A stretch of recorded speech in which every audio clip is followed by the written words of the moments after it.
نبی کریم علیہ السلام نماز تھے، ظہر کی نماز تھی، عصر کی نماز تھی، صحیح مسلم میں موجود ہے۔ حضرت ابو ہریرہ فرماتے ہیں نماز پڑھاتے پڑھاتے نبی پاک نے قدم آگے کیا، نماز پڑھاتے پڑھاتے قدم آگے کیا اور یوں ہاتھ اٹھایا پھر واپس کر دیا۔ ہم نماز پڑھ کے نا تو سلام پھیرا تو صحابہ عرض کرنے لگے یا رسول اللہ صلی اللہ علیہ وسلم، وہ نماز میں پیر بھی آگے کیا تو ہاتھ بھی اٹھایا، تو وجہ کیا تھی؟ پہلا سوال تو یہ ہے کہ آپ لوگ نماز پڑھ رہے تھے یا حضور کو دیکھ رہے تھے؟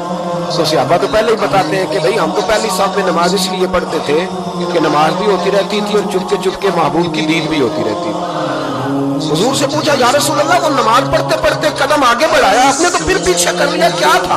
اور ہاتھ اٹھایا تو پھر آپ نے نیچے کر لیا۔ تو نبی کریم فرمانے لگے نماز پڑھاتے پڑھاتے جب میں نے کہا نا صلی اللہ لمن حمیدہ، اچانک میری نظر اٹھی تو جنت میں چلی گئی، نظر اٹھی تو جنت میں، تیرے لیے 2-4 قدم عرش بری ہے۔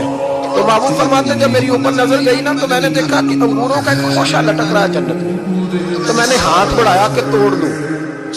حضور کھڑے ہیں مسجد نبوی میں اور فرماتے ہیں کہ میں یہاں کھڑے ہو کے ہاتھ اونچا کروں تو میرا جنت تک پہنچ جاتا ہے۔ فرمایا میرا ارادہ ہوا کہ وہ خوشہ جنت کا توڑ لوں، اور ذرا میں نے پیر آگے بڑھایا ہی تھا تو میرے دل میں خیال آیا کہ جنت راز ہے تو راز ہی رہنی چاہیے، یہ راز کھول گیا تو مزہ نہیں آئے گا، تو میں نے پھر وہ ہاتھ واپس کر لیا۔ صحابہ کہتے ہیں جب نبی کریم نے یہ بیان کیا تو ہمارے چہرے میں تجسس سے کھیل اٹھے، تجسس سے ہم کوئی بات اور بھی سننا چاہتے تھے۔ تو محبوب فرمانے لگے اگر میں وہ خوشہ توڑ کے لے آتا اور تمہیں دے دیتا تم قیامت تک بھی کھاتے رہتے تو تم سے ختم نہیں ہونا تھا۔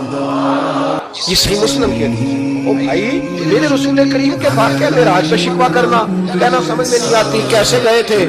تو جو چاہے تو ہر شب ہو مثال شب اسرا، اس لیے کہ تیرے لیے 2-4 قدم